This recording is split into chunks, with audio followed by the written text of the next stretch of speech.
They slammed me to the ground at a gas station, guns drawn, knees on my back because I was black on a motorcycle and in the wrong zip code. They never checked my ID, never asked my name. Because if they had, they would have realized I wasn't a suspect. I was a U.S. Army captain home from war. 7 minutes later, 50 soldiers rolled in Humvees, shaking the street led by my second-in-command. What started as a routine stop became a national reckoning. And they had no idea they hadn't just profiled a veteran. They had awakened a movement. They yelled at me to put my hands where they could see them, guns already drawn, fingers, twitching eyes, burning with suspicion. I was on my motorcycle, idling at a red light in front of a gas station. The summer sun was high, sweat pooling down my spine beneath the black armored riding jacket. I had one Bluetooth earbud in a gospel song, barely audible, reminding me to stay kind, stay humble. But kindness won't save you when fear wears a badge and pride carries a loaded weapon. There were 2 of them, officers from the Franklin County Sheriff's Department, white mid-30s, the kind of men who didn't need sirens to get attention. Their patrol car skidded in front of me like a scene from a cheap action movie. One leaped out barking orders before I even had time to lift my visor. The other circled behind, hand already on the butt of his pistol. Off the bike, hands up now. I blinked. Excuse me, that was a mistake. They took my confusion as defiance. Next thing I knew, I was face down on the hot asphalt, my helmet still on my arms, yanked back like I was some kind of fugitive. And all because my motorcycle was matte black, just like the one on their bolo. They didn't ask who I was, didn't run the plates, didn't even notice the military decal on my tank or the polished captain's insignia pinned to my inner vest. To them, I was just another black man on a fast bike in the wrong part of town. They saw threat, not service. They saw a suspect, not a soldier. And so they cuffed me, rough, unnecessary, and started patting me down like they expected bricks of narcotics to fall from my pockets.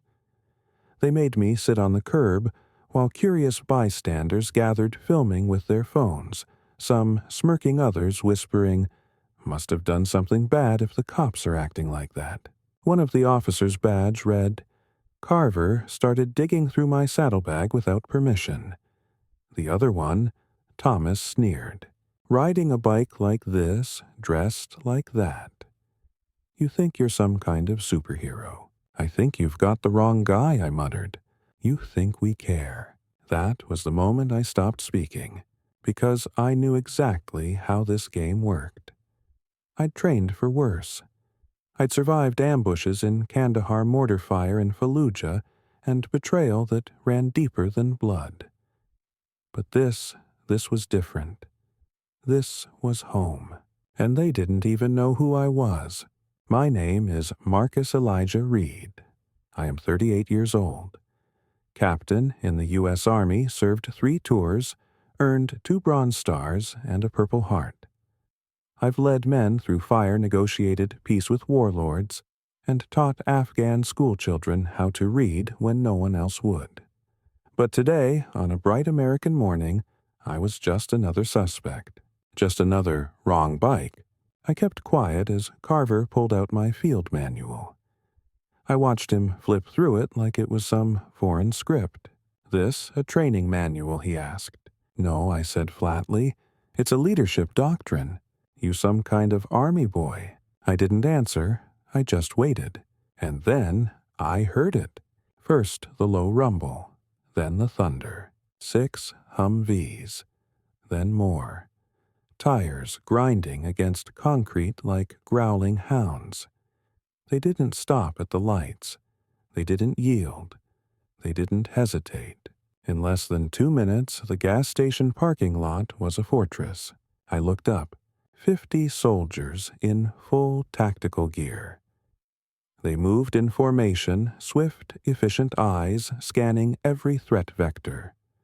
Some stood guard. Some began speaking to the gathering crowd. One calmly approached Carver and Thomas. He wasn't tall, but he didn't need to be. Command exuded from his presence like heat from a furnace. Captain Jordan Reyes, my second in command. The soldier saluted me, not the cops. Sir, per your last ping. We came. Carver blinked. What? Who the hell are you? Reyes didn't blink. Captain Marcus Reed's Tactical Escort Team. This man is a decorated officer of the United States Army, and under the Military Relief Coordination Act, he is entitled to full security detail within domestic territory if threatened. I didn't get no call. You didn't need a call. We don't call. We act. Another soldier unholstered a body cam showing real-time footage. Our captain was unlawfully detained vehicle, searched without consent, and racially profiled. The cameras turned. Not ours. The public's. The crowd had grown more phones, more witnesses, more questions, and suddenly Carver wasn't cocky anymore. His hand slowly slid away from his pistol. Thomas mumbled something about just doing protocol. Reyes tilted his head. You detained a U.S. Army captain for looking too black on a bike that was never reported stolen, never even matched the bolo beyond color. I stood up. Someone uncuffed me. I took off my helmet. My face was drenched in sweat, not from heat, but restraint. I walked past the officers, calm, slow. Stopped inches from Carver. I don't need your apology, I said quietly. I need you to remember this moment every time you look at someone who doesn't look like you. Because next time, the uniform won't be hidden under a jacket, and the Army might not be here in 5 minutes. But the damage, that'll last a lifetime. He didn't say a word. Didn't have to. Reyes and I mounted up the convoy behind us like a wall of loyalty. As I revved the engine and we pulled away, I looked once, just once, into the rear view. The cops stood frozen, surrounded by their own humiliation. People were clapping. Some were crying. And in the middle of all that, my reflection smiled. Not because I won, but because I endured. Because sometimes the most powerful weapon isn't a gun or a battalion. It's the truth, dignity, and the people who show up when you call. And I hadn't even needed to say a word. They just knew. The convoy moved like a disciplined river of steel cutting through the small Georgia town that moments ago had felt like a battlefield of dignity. People pulled out phones, some waved, others just stood in disbelief. It was like they'd witnessed a ghost of justice that was never supposed to show up in their neighborhood. I led the formation engine humming under me like a silent oath. My knuckles were white against the handlebars, not from fear, but from holding in what years of service had taught me to suppress rage that couldn't explode. Not here, not now. Rage that had no target because the bullet was ignorance, and ignorance wears many uniforms. We reached base in under 10 minutes, an old National Guard outpost we were reconditioning into a tactical training facility for returning veterans. A place I was building from the ground up to give my brothers and sisters something we were never promised: purpose after war. I parked. The soldiers dismounted behind me. No one spoke. They just waited. Captain Jordan Reyes approached his expression a perfect blend of military stone and human empathy. He handed me a bottle of water. You good sir. I took it. Not yet, but I'm working on it. He nodded. We documented everything. The crowd got most of it. That sheriff's department will be flooded in 24 hours.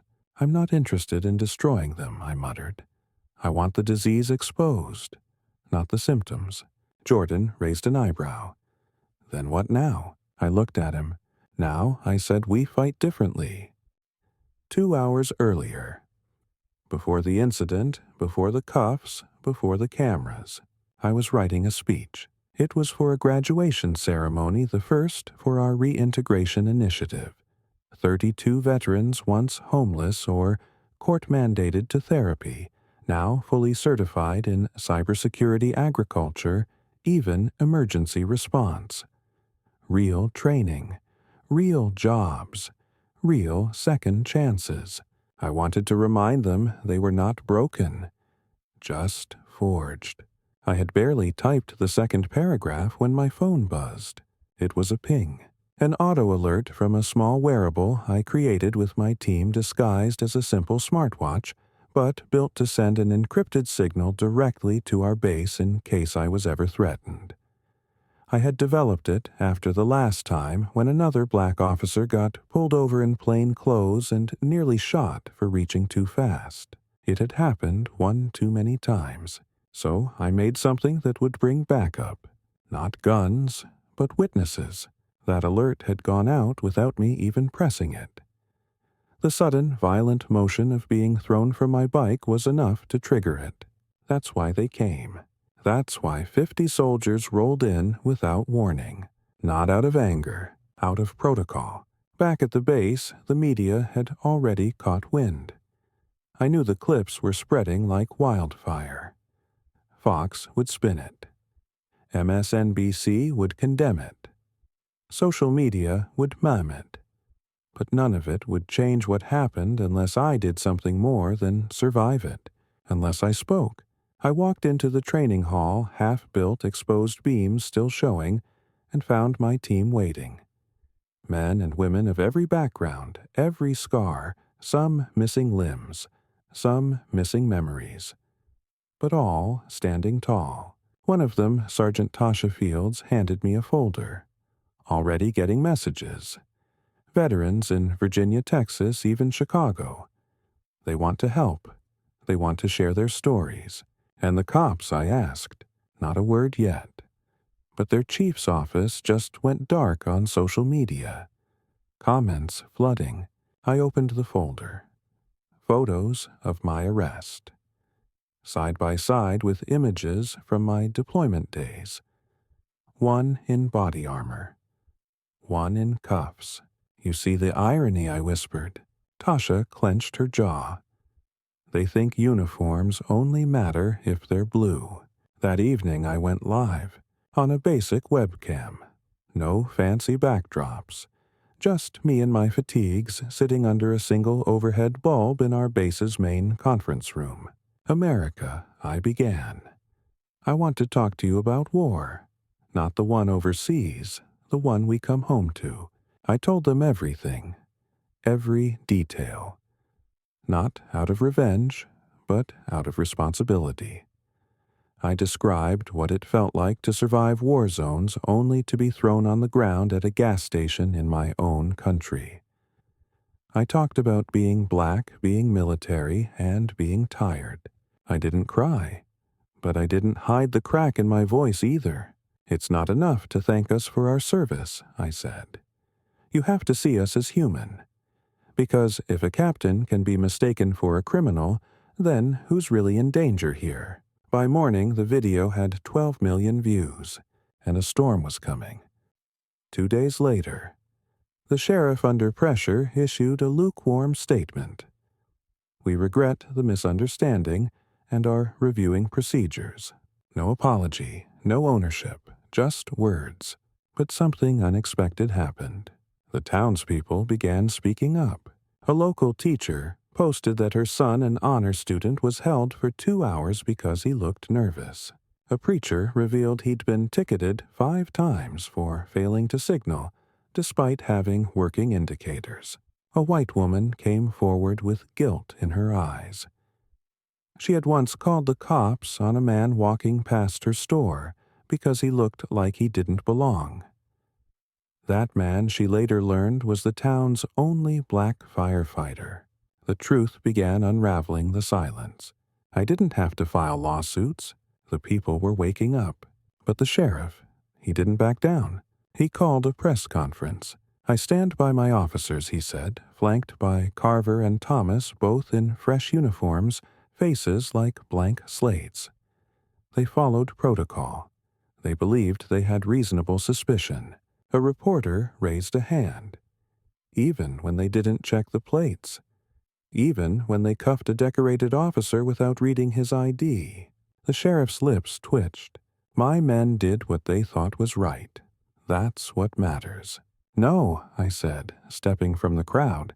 What matters is doing what is right. Gasps rippled. I had no microphone, just presence. The camera swiveled. I walked right up to the podium. Not aggressive, not angry, just real. I didn't come to fight, I said. I came to tell the truth. You don't have to resign. You don't have to kneel. But you do have to listen. And then I turned to the crowd, because one day it won't be a captain. It'll be your son, your daughter, your friend. And they may not have 50 soldiers backing them up. Silence, then applause. Not because I shouted, but because I said what they feared to say. Later that night, Captain Reyes came to my office. He was holding a file internal documents from a whistleblower inside the sheriff's department. He dropped them on my desk. Sir, he said, this isn't just about you. Inside were records dozens of complaints buried. Racial profiling, excessive force, targeted stops, all swept under the rug. It wasn't one incident, it was a pattern, and it had a paper trail. Reyes looked me dead in the eye. This is bigger than your story. I leaned back in my chair. No, I said. This is where our story begins. You can bury the truth under paperwork excuses and silence, but eventually it digs its way out. The documents Captain Reyes handed me sat on my desk like a ticking bomb. I had spent most of the night reading them, flipping through photocopied internal memos, redacted emails, and incident reports that reeked of manipulation. The Franklin County Sheriff's Department wasn't just rogue, they were coordinated. The records painted a terrifying pattern. Over a dozen reports flagged Officer Carver and Officer Thomas for misconduct, unwarranted stops use of force without escalation racial targeting. But none of them made it past internal affairs. Most were marked insufficient evidence. Others simply dismissed. And it wasn't just them. There were names, dozens of names of individuals who had been silenced or ignored. Some were veterans like me. Some were kids. One was a single mother who had been pulled over 6 times in a year for brake light issues that somehow vanished each time her mechanic checked. The corruption wasn't passive. It was systematic, and I couldn't let it continue. Reyes was pacing across the room, arms crossed. His energy was coiled, restrained. We can't just leak this, he said. We need confirmation. Chain of custody. If even one document's considered unverifiable, they'll discredit everything. So I said, rubbing my temples, we get the originals. He looked at me. You want to go into the sheriff's department? No, I said. I want to expose the department, and for that we need someone already inside. Her name was Deputy Eleanor Briggs, late 20s, pale blonde hair always tied back in a regulation bun, quiet, sharp-eyed, and the only female officer I remembered not staring at my chest tattoo during last year's town parade. Reyes had once mentioned she tried to report Carver for forging signatures on a traffic stop log and got reassigned to clerical work. We made contact through a secure channel. Burner phones. 1-minute calls. She was cautious but willing. I've seen it all, she said during our second call, voice barely above a whisper. They target people who can't fight back. They cover each other's backs like a gang. You still work there, I said. Why? I'm documenting everything. I'm in the evidence room. I see what goes missing. I copy everything that matters. And you're willing to help. There was a pause. Then, as long as no one else gets hurt. 3 days later, we had what we needed. Deputy Briggs sent a digital cache of over 400 pages, body cam redactions, internal memos, metadata logs. But the most damning piece, a time-stamped log showing that my stop on that afternoon at the gas station was never entered into the official incident records. The system showed my name. Then it disappeared. They were trying to erase me. It wasn't negligence. It was a cover-up. We organized a meeting. Secret. Off-grid. A church basement where veterans used to gather for AA meetings. Now it was our war room. Reyes, Fields, myself, and 3 new allies. Dr. Amelia Dawson, civil rights lawyer turned activist, expelled from her own firm for being too loud. She brought legal firepower and contacts across media and nonprofit organizations. Javon Banks, former Marine, now a local mechanic whose teenage nephew had been arrested for jaywalking 2 months ago and left in a holding cell for 36 hours without phone access. And finally, Pastor Elijah Boone, an old soul with a soft voice and steel in his spine. His church had been raided last year for a noise violation during a Sunday morning choir rehearsal. No apology. No investigation. Each of them had felt the sting. Now they wanted justice. We take this public, Dr. Dawson said. But we do it smart. Chain of evidence, verified witnesses, tactical media leak. No room for spin.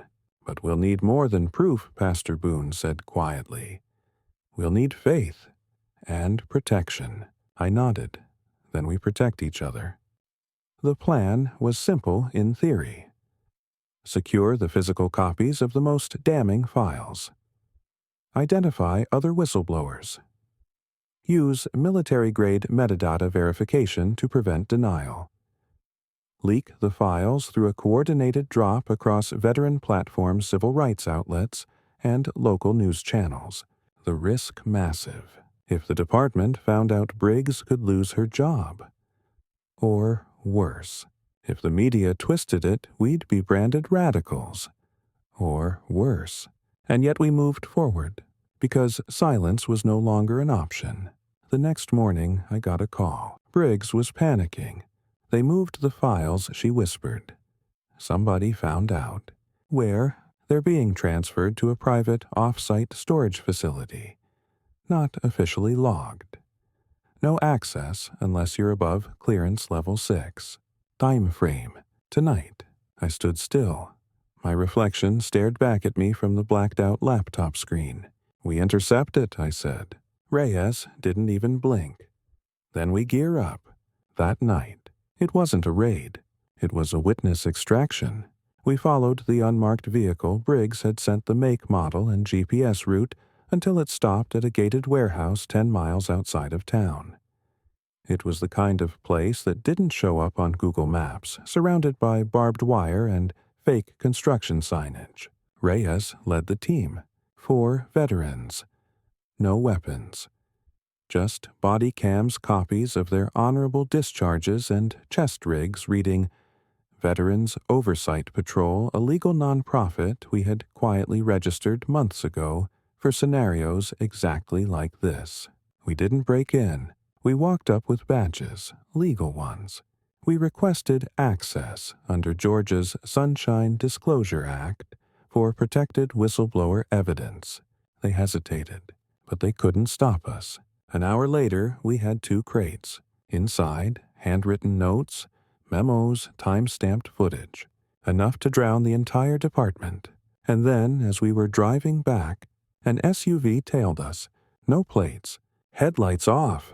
It accelerated. We tried to lose it. We couldn't. And just when I thought we'd be forced to stop, a black Humvee slid between us like a steel curtain. Then another. Then 6 more. Reyes's voice came through the comms.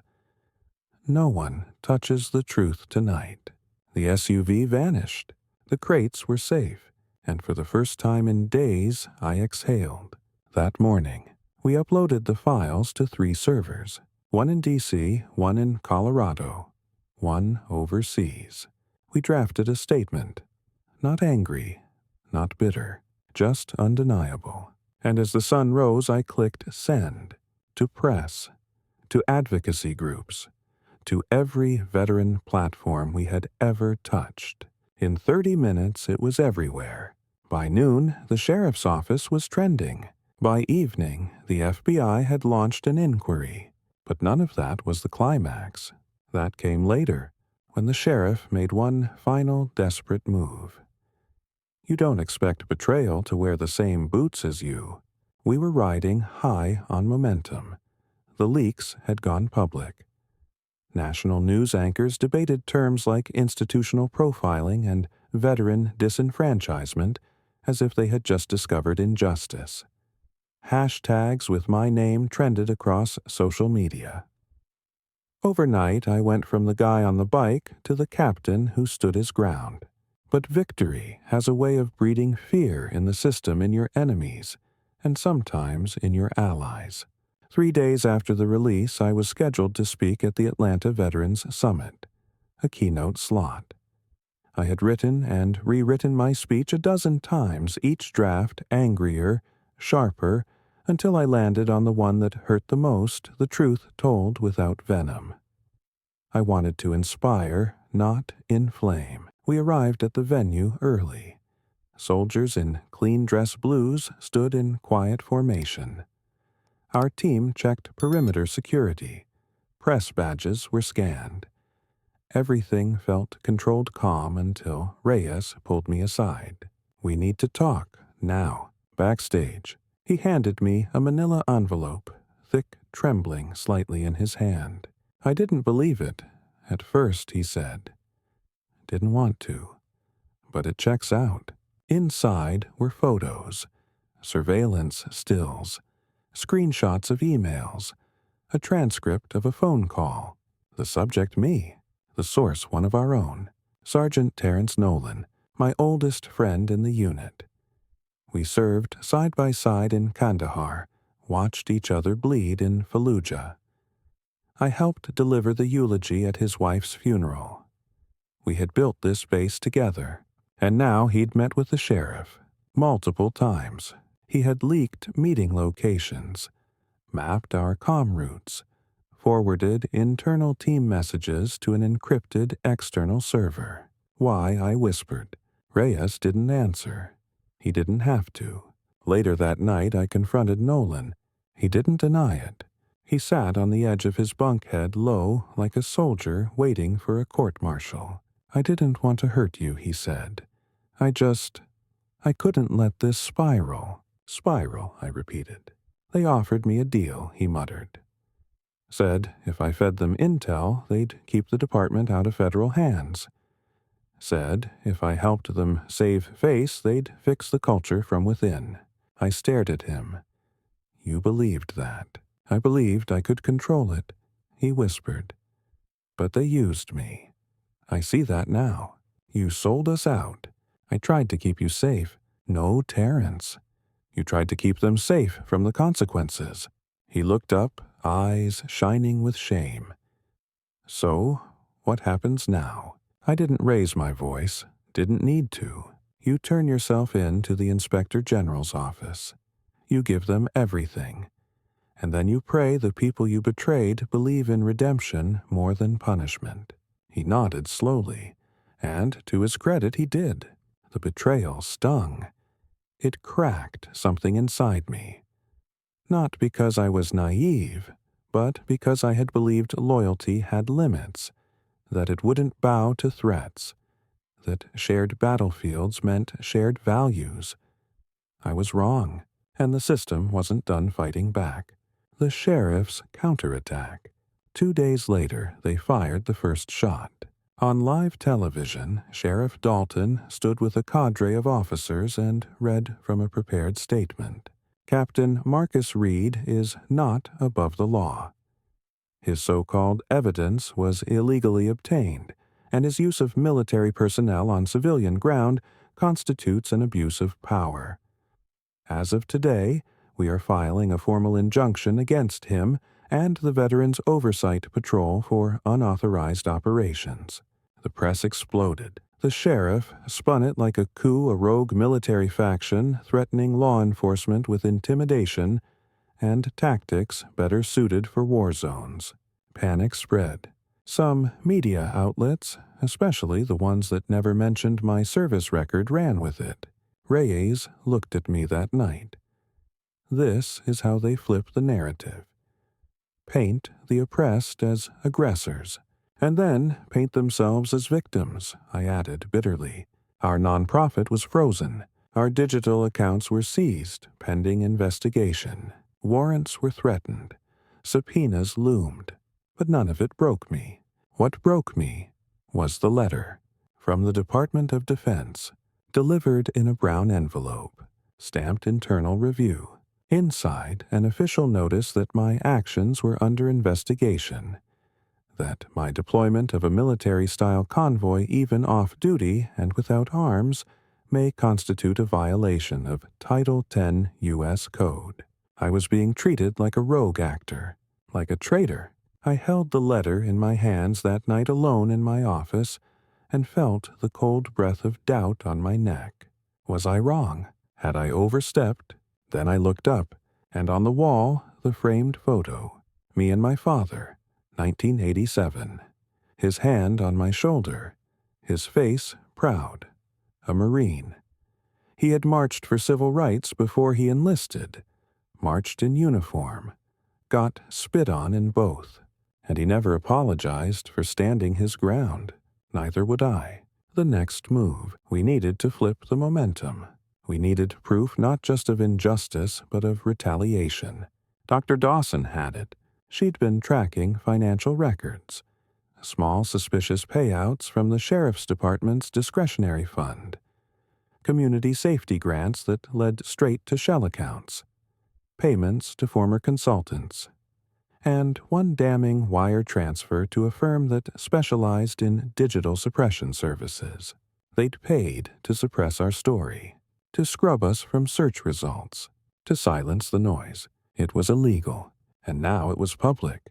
We went live again, another stream, no lights, just truth. I spoke directly to camera. They don't fear the evidence. They fear the momentum. They fear what happens when the silence ends. But you can't unring a bell. And you can't put a muzzle on justice forever. We released the full audit. We showed every connection. And this time, we didn't do it alone. Veterans across the country joined in.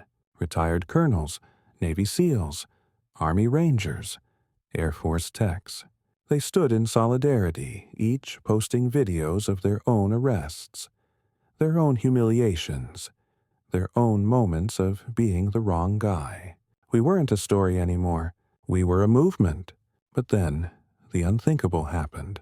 Someone torched the church where Pastor Boone held his services. No warning. Middle of the night. No casualties, thank God. But the structure was gutted. The fire marshal found accelerant, and the sheriff's office ruled it undetermined cause within 6 hours. We knew what it was. A message. Back off, or burn. Pastor Boone stood outside the ashes the next morning, hands clasped in prayer. We do not flinch, he told reporters. They can destroy walls, but they cannot destroy witness. And that became our rally cry. I returned to the gas station, the one where it all began. Parked my bike in the same spot. No soldiers this time, just me. I looked into the same security camera that once recorded my humiliation, and this time I smiled, because they thought the cuffs would break me. But all they did was cut the ribbon. And now, the parade was coming. They thought I'd disappear, that the smear campaigns, legal threats, and burnt churches would push me back into the shadows.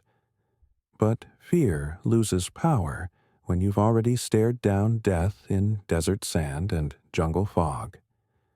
I wasn't fighting to save my name anymore.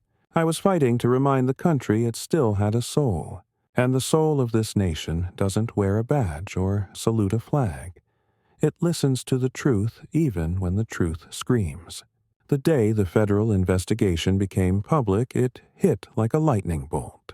The Department of Justice announced a full civil inquiry into the Franklin County Sheriff's Department.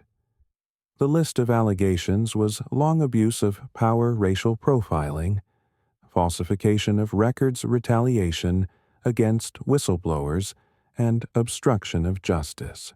The sheriff's face hit the news that evening, drawn pale and without his trademark smirk. And for the first time, the people of our town looked at him not with admiration, but with suspicion. We had cracked the wall.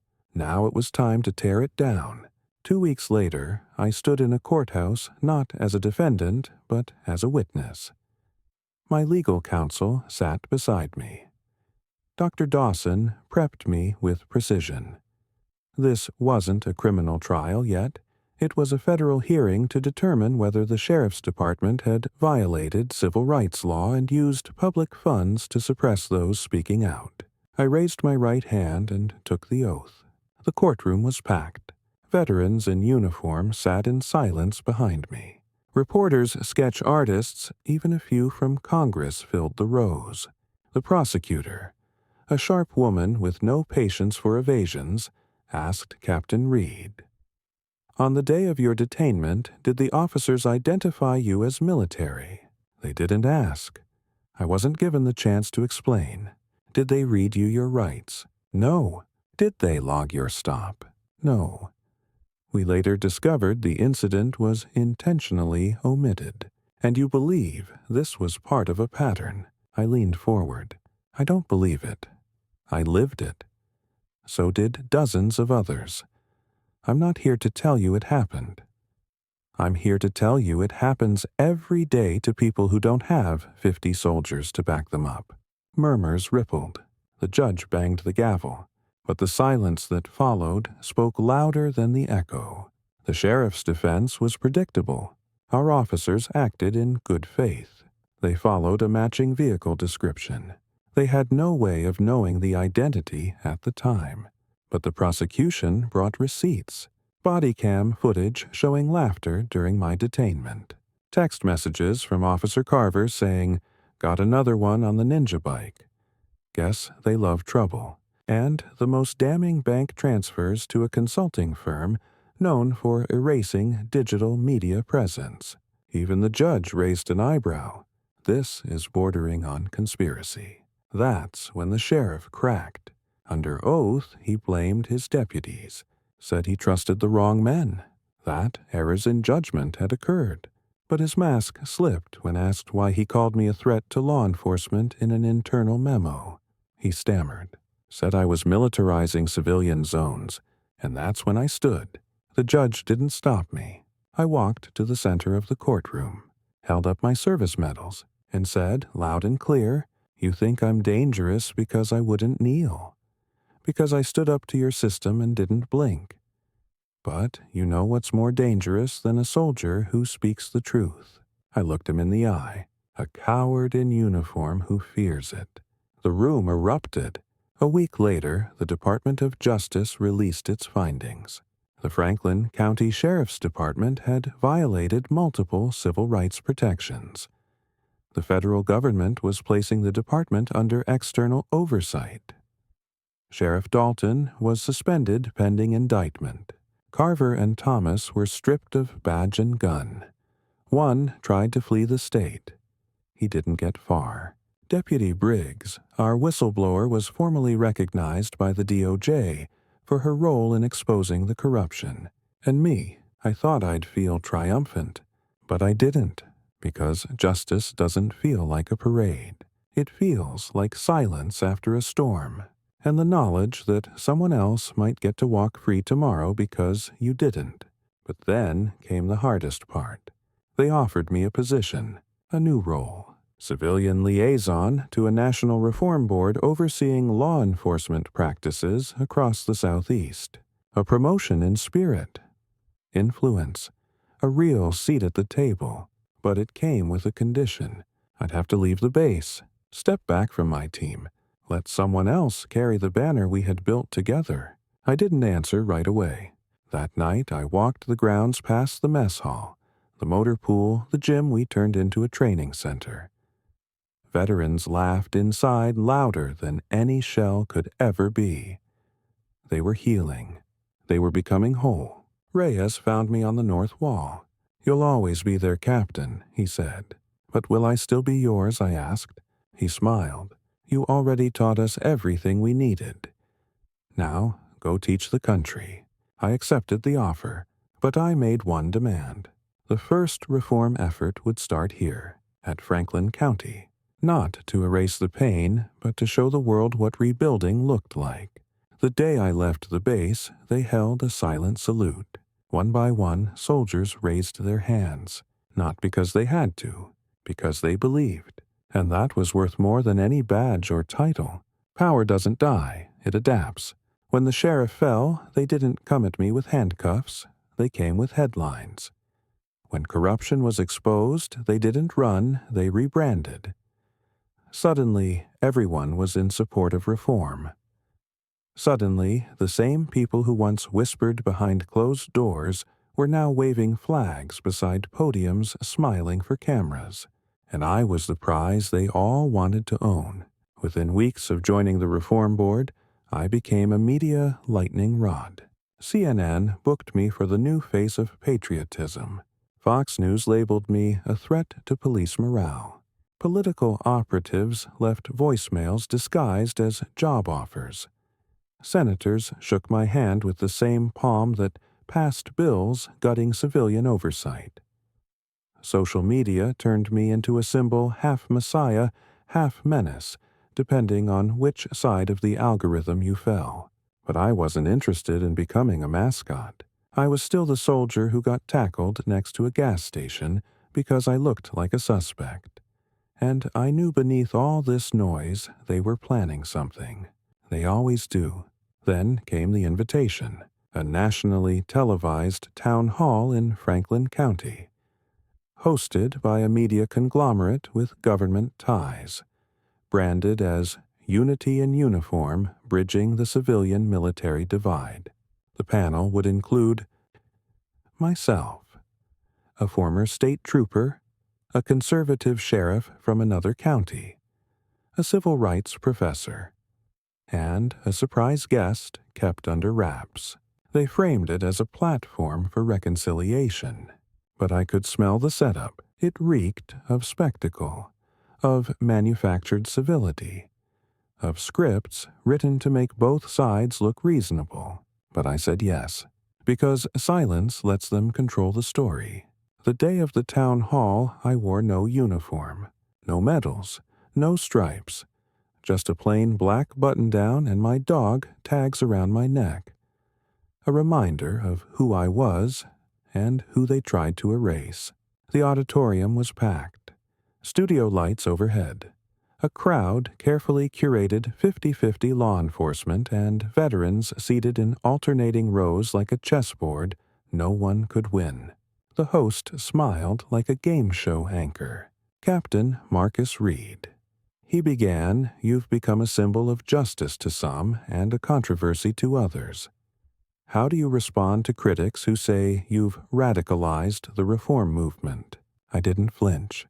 "I think the people calling me radical," I said, "are the ones who thought injustice was normal." The crowd buzzed. Next to me, the sheriff from Jasper County adjusted his collar. "I've seen good cops lose careers because they hesitated to act," he said. "Now they're scared to even pull someone over." "That's not fear," I replied. "That's accountability. And if that's what you're afraid of, then maybe you shouldn't wear the badge." Gasps, applause, silence. Then came the moment they'd planned. The host turned to the side. And now our surprise guest. A figure walked out. It was Officer Thomas, one of the men who arrested me. I stared. He took the seat across from me. No uniform. Just a microphone clipped to his collar and a rehearsed look of remorse. "I came here," he said softly, "to apologize." A hush fell over the room. "I didn't know who you were that day, Captain. I just saw someone who fit the description, and I acted. I've lost my badge. My name is tarnished. But I'm here because I want to be part of the solution." It sounded perfect. Too perfect. I waited. Then I leaned into the mic. "Are you sorry for what you did?" I asked. "Or for what it cost you?" Thomas hesitated, and in that pause the mask cracked. I didn't mean for it to get this big." There it was. The truth. He wasn't sorry for cuffing me without cause. He was sorry that the world watched. I turned to the host. "This is what you call unity. Bringing out the man who violated my rights to apologize on live TV for ratings." "Captain, please," the host stammered. "No," I said, rising to my feet. "You want a soundbite? I want justice. You want forgiveness without accountability. You want healing without surgery. But healing requires truth. And truth doesn't come in pre-approved segments." I walked to the edge of the stage. "Let me ask the audience how many of you have been pulled over, searched, questioned, humiliated, not because of what you did, but because of how you look?" Hands rose, slowly, then quickly, even among the officers, even among the veterans. And suddenly, this wasn't a performance. It was a reckoning. The broadcast cut to commercial early. They couldn't control it. But the damage, or perhaps the deliverance, was done. Clips of the moment went viral. Not the confrontation, not the anger, but the hands in the air, the quiet solidarity, the people realizing it wasn't about sides, it was about sight, seeing the unseen, hearing the unheard. That night I walked out into the parking lot and found a group of young cadets waiting for me. One of them, a Latina girl no older than 20, held out a notepad. "Captain," she said, "will you sign this?" I paused. "Why?" "Because I joined after I saw your story. I thought, if you could fight them and not turn bitter, maybe I could serve and not forget why I did." I signed, and as I handed her back the notebook, I saw it, tattooed on her wrist. My quote, "You can't put a muzzle on justice forever." Later that week I received an envelope. Inside, an official citation. Congressional Medal of Civic Honor awarded to military personnel who demonstrate extraordinary leadership in domestic reform. It was rare. It was real. But it wasn't the reward that mattered. It was the letter that came with it. Handwritten. From a mother in Minnesota. Her son had been stopped, profiled, bruised by the weight of a false accusation. He watched my town hall speech. He cried. And the next day, he didn't give up. He went back to school, back to dreaming, back to believing. This was bigger than me now, bigger than bikes, badges, or even battles. It was about the fight after the fight, the war you wage when the war is over, the kind of war that doesn't make headlines, but makes change. It began with a stoplight, a pause in traffic, a flash of red, and a choice made in a heartbeat. That's how they found me, helmeted, calm, unaware that 2 officers would barrel into my life and try to reduce it to a suspect profile. No name, no history, just threat level. And yet, here I stood on the steps of the Capitol, about to deliver a speech not just as a veteran, not just as a survivor, but as a witness to a country struggling to remember its conscience. The congressional summit was nationally televised. They'd asked me to close it. Politicians flanked me. Reporters leaned in. 1,000 eyes watched, but my mind drifted not to the cameras, but to the people who were not in the room. Pastor Boone rebuilding his church brick by brick. Deputy Briggs still working evidence in a neighboring county now protected under federal whistleblower law. Captain Reyes back on base, still training soldiers to serve with honor, even when honor isn't returned. And Terrence Nolan, my once brother, now working through a restitution program for disgraced military members. We still write, and he still signs every letter, trying to be worth your forgiveness. I took the podium, and I spoke not from notes but from memory. I was cuffed because I fit a profile. I was silenced because I told the truth. I was attacked because I refused to disappear.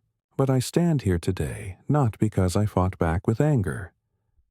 I stand here because I remembered who I am, and I refused to let anyone redefine me. The audience held its breath. I wore a uniform overseas where I was thanked by strangers and respected by enemies.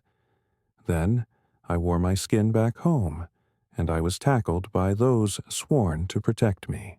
So don't talk to me about patriotism if it only applies to the uniform and not the man underneath it. Don't wave the flag while denying justice to those it's supposed to represent. A few senators shifted uncomfortable. Others stared wide-eyed. I continued. We didn't build this country through convenience. We built it through contradiction, through protest, through progress, through pain. And every generation has to ask, is this the America we were promised, or the America we inherited without question? I paused, looked out at the rows of young cadets, veterans, civilians, activists, then down at my hand where a small folded piece of cloth sat in my palm. It was part of a torn American flag, the same one from the gas station where I was stopped. Tattered, scorched slightly from the sun, but still intact. I unfolded it, held it up. This flag was on my bike the day I was arrested. They tried to rip it from me, but I held on, because you don't abandon your country when it falters. You hold it tighter. You make it better. You remind it who it's supposed to be. Thunderous applause erupted, not polite, not staged, real, raw, relieved, because someone had finally said it without fear. Later that night, I returned home to the base, quiet, shadowed in moonlight. My team was gone for the evening. Only the hum of wind and crickets greeted me. But inside my office, something waited. A note, taped to my desk. In Reyes's handwriting, the last battle was never for survival. It was for remembrance. Don't let them forget what we stood for. Beneath it, my nameplate, not just Captain Marcus Reed, but Marcus Elijah Reed, defender of the truth. I stepped outside. The breeze was soft, the kind that carried meaning in silence, and then I heard it far off echoing. Laughter, bikes revving, a group of teenagers racing down the street, no fear in their eyes, no sirens in the distance. One of them had a flag stitched to the back of their backpack. It flapped proudly in the wind, red, white, and blue. No one stopped them. No one shouted. No one drew their weapon. They were free, just as they should be. And in that moment I knew the war didn't make me who I am. The country didn't break me, and the badge didn't define me. The choice did. The choice to keep standing, to keep speaking, to believe in something better even when no one else did. That's the flag I fought for, and finally, it's flying again. In the end, it wasn't the uniform that made me powerful. It wasn't the rank, the medals, or even the 50 Humvees that rolled in to protect me. It was the truth, because truth doesn't need permission. It doesn't need polish. It just needs someone brave enough to speak it when the world tries to silence you. This story wasn't about revenge. It was about remembrance. That dignity is not a privilege. It's a birthright. And justice isn't a gift, it's a fight. If you believe in standing up when it's uncomfortable, if you've ever felt unseen, unheard, disrespected, this story was for you. Drop a comment below. What would you have done in my place? Has injustice ever knocked on your door? Subscribe to this channel if you believe that storytelling can be a weapon for truth, for justice, and for change. Because around here, we don't just tell stories. We start revolutions, one voice at a time, one video at a time, one truth at a time. Like, comment, subscribe, and never ever stay silent again.